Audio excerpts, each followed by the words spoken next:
हाय, आज हम बात करेंगे home remedies for vaginal yeast infection. So बहुत सारी चीज़ें हैं जो इंटरनेट पे अवेलेबल हैं, बहुत सारी चीज़ें हैं जो इंटरनेट पे आती हैं। कई दवाइयाँ हैं जो आप ओवर द काउंटर भी जाके ले सकते हैं केमिस्ट से। बट क्या हमें ये सब चीज़ें करनी चाहिए? ये सब चीज़ें क्या अच्छी हैं? आज इसी के बारे में हम लोग बात करते हैं। मैं doctor Hriday Kapoor, consultant obstetrician gynaecologist, practising for last 29 years, associated with Cloud9 Hospital, Punjabi Bagh. Today we'll be discussing about home remedies for vaginal yeast infection. जैसे हमें पता है कि 75% ऑफ द फीमेल्स जो अपनी रिप्रोडक्टिव एज ग्रुप में होती हैं, उनको कम से कम अपनी रिप्रोडक्टिव एज ग्रुप में एक नहीं तो 3 दफ़ा कम से कम यीस्ट इन्फेक्शन होता है। ये यीस्ट इन्फेक्शन होता क्यों है? ये होता है एक फंगस की ग्रोथ की वजह से, जिसका नाम होता है कैंडिडा अल्बिकेंस। कई दफ़ा हमारे वजाइना में नॉर्मल हेल्दी बैक्टीरिया प्रेजेंट होता है और इस हेल्दी बैक्टीरिया को हम बोलते हैं लैक्टोबैसिलाई। बट किसी कारणवश ये लैक्टोबैसिलाई की ग्रोथ कम हो जाती है और उसकी ग्रोथ कम होने की वजह से कैंडिडा अल्बिकेंस उस पर भारी पड़ जाता है, हावी पड़ जाता है, जिसकी वजह से हमारे इन्फेक्शन होने के चांसेस हो जाते हैं, यीस्ट इन्फेक्शन। जब ये यीस्ट इन्फेक्शन होती है तो इसका नाम होता है वल्वोवजाइनल कैंडिडियासिस। इस वल्वोवजाइनल कैंडिडियासिस को कैसे पहचाना जाए? इसके क्या क्या सिम्टम्स होते हैं? एक, बहुत ज़्यादा इरिटेशन होगी, नीचे बहुत ज़्यादा खुजाव महसूस होगा, आपको ऐसे लगेगा कि नीचे का हमारा योनि का पोर्शन जो है पूरा का पूरा सूज गया है, या फिर वहाँ पे हमें बहुत ज़्यादा ऐसे लगेगा जैसे कि दही या फटा हुआ पनीर वैसा डिस्चार्ज हो रहा है, सारा लाल पड़ जाएगा हमारा वजाइनल एरिया। उस दौरान जब ऐसी चीज़ होती है और या अपने हस्बैंड के साथ या अपने पार्टनर के साथ संभोग करने से भी हमको बहुत तकलीफ़ होने लगती है। यूरिन करने के बाद भी ऐसे लगता है जैसे कि जलन हो रही है। सो इन सब चीज़ों से हमें पता चल जाता है। इसका सबसे ज़्यादा पेक्यूलियर पॉइंट क्या होता है? इसका सबसे ज़्यादा पेक्यूलियर पॉइंट होता है जो हमारा वो डिस्चार्ज होता है। ये डिस्चार्ज जो होता है ये यूजुअली, जैसे बताया मैंने, कि फटे हुए पनीर की तरह या कर्डी वाइट डिस्चार्ज जिसे कहते हैं, दही की तरह होता है। अब ये होता क्यों है? किन कारणवश ये हो जाता है?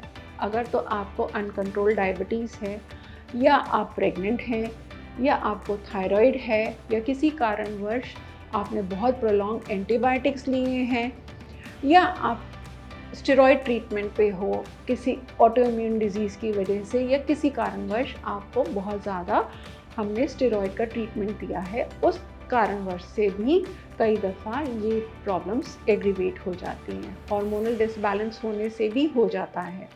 कई दफ़ा हम क्या करते हैं, हम बॉडी वॉशेस यूज़ करते हैं, या हम कुछ ऐसी चीज़ें यूज़ करते हैं जिसकी वजह से हमें लगता है कि हमारे उस प्राइवेट एरिया से बहुत अच्छी खुशबू आनी चाहिए।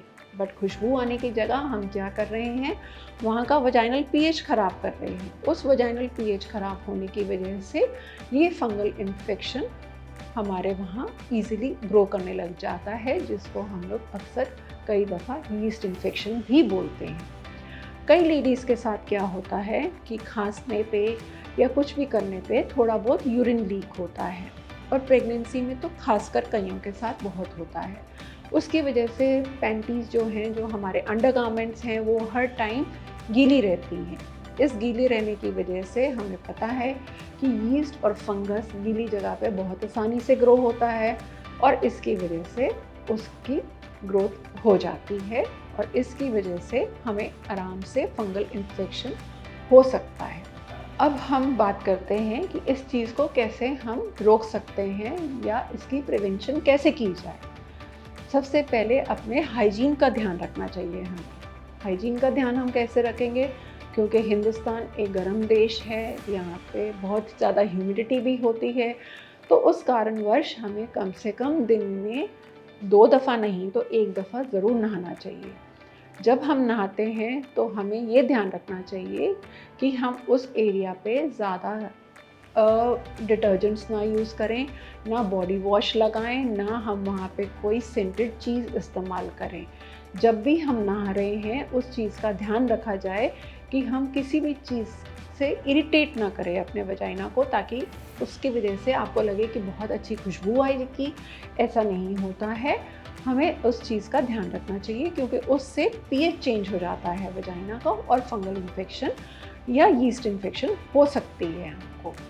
जब भी हम यूरिन पास करते हैं या स्टूल पास करते हैं, उस टाइम जब हम साफ़ सफाई कर रहे हैं अपनी, तो हमें हाथ की मूवमेंट आगे से पीछे को रखनी चाहिए, कभी भी पीछे से आगे को नहीं लेके जानी चाहिए। इन चीज़ों का हमें ध्यान रखना चाहिए क्योंकि हिंदुस्तान में जब गर्मी पड़ती है, बहुत सारे लोग जो हैं वो स्विमिंग के लिए चले जाते हैं, वो जिम में चले जाते हैं, या रसोई में भी जब खाना बना रहे होते हैं तो उसकी वजह से भी क्या होता है कि बहुत ज़्यादा स्वेटिंग होने की वजह से, हमें बार बार पसीना आने की वजह से, उस वजह से हमारी पैंटीज़ जो हैं या हमारे अंडरगारमेंट्स जो हैं वो गीले रहते हैं। इस गीलेपन की वजह से फंगल इन्फेक्शन दोबारा से हो सकता है। तो हमेशा ये ध्यान रखिए कि आपके अंडरगारमेंट्स नायलॉन के ना हों, सिंथेटिक के ना हों, कॉटन के ब्रीदेबल कपड़े के आपको अंडरगारमेंट्स पहनने चाहिए। और जब भी आप स्विमिंग से आते हैं या आप किचन में से काम करके आते हैं, एक बारी दोबारा नहा लीजिए ताकि आप उस एरिया को ड्राई रख सकें। नहाने के बाद भी किसी तौलिए से वहाँ पे रगड़िए नहीं, कभी भी उस जगह को रब नहीं करिए, सिर्फ एक कपड़ा लेके आराम से उसको डैब करके ड्राई करिए। जब वो डैब ड्राई हो जाए फिर उसके बाद आप अपने अंडरगारमेंट्स पहन सकते हैं।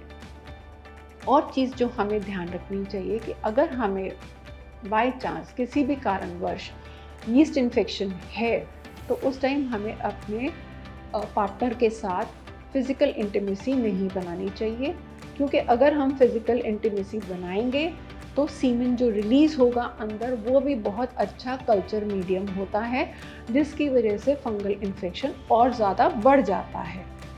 साथ में ये भी चीज़ों का ध्यान रखना चाहिए कि अगर फंगल इन्फेक्शन है तो हमें फ़िज़िकल इंटीमेसी के दौरान वहाँ पे कट भी पड़ सकते हैं, ब्लीडिंग भी हो सकती है।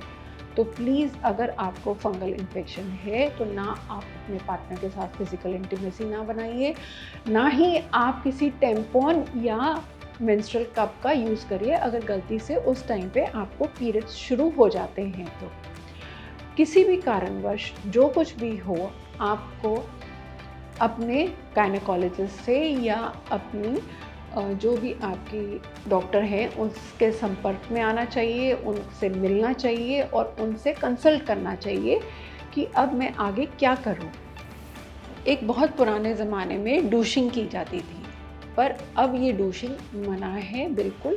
डूशिंग में क्या होता है, एक बॉटल होती है, बॉटल में थोड़ा सा पानी लेके या कुछ उसमें एंटीसेप्टिक मिला के एक पाइप के द्वारा तेज़ प्रेशर से पानी वजाइना के अंदर डाला जाता है, जो कि आजकल हम लोग नहीं रेकमेंड करते। उसकी जगह पे देयर आर वजाइनल पेस्ट्रीज होती हैं या क्रीम्स होती हैं जो हम लगा सकते हैं। यीस्ट इन्फेक्शन की वजह से या वजाइनल फंगल इन्फेक्शन की वजह से कई दफ़ा बहुत ज़्यादा खुजाव मचता है, तो लोगों को लगता है कि हम कोई भी एंटी इच क्रीम या जिससे हमारा खुजाव रुक जाए वो लगा लेते हैं, पर ऐसा नहीं करना चाहिए।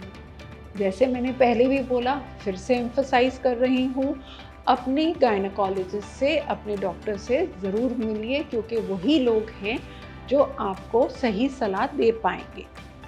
प्लस ओवर द काउंटर जो हमें चीज़ें मिलती हैं उनको भी ना इस्तेमाल करिए, क्योंकि आपके केमिस्ट को नहीं पता कि आपको इन्फेक्शन किस एक्सटेंट तक है।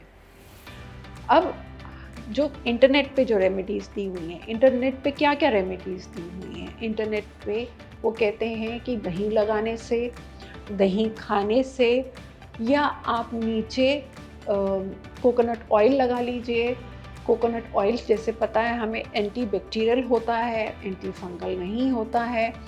या एप्पल साइडर विनेगर लेके आप उसको पीजिए, या एप्पल साइडर विनेगर को आप बाथ टब में डाल के बाथ टब में बैठ जाइए, या नीचे टी ट्री ऑयल लगा लीजिए, या गार्लिक पेस्ट लगा लीजिए। इन सब से जो होगा हमें आराम नहीं मिलने वाला, उल्टा हमारा वजाइना जो है और इरिटेट होगा, इरिटेशन होगी, जिसकी वजह से और ज़्यादा खुजाव मचेगा या और ज़्यादा स्वेलिंग आ सकती है।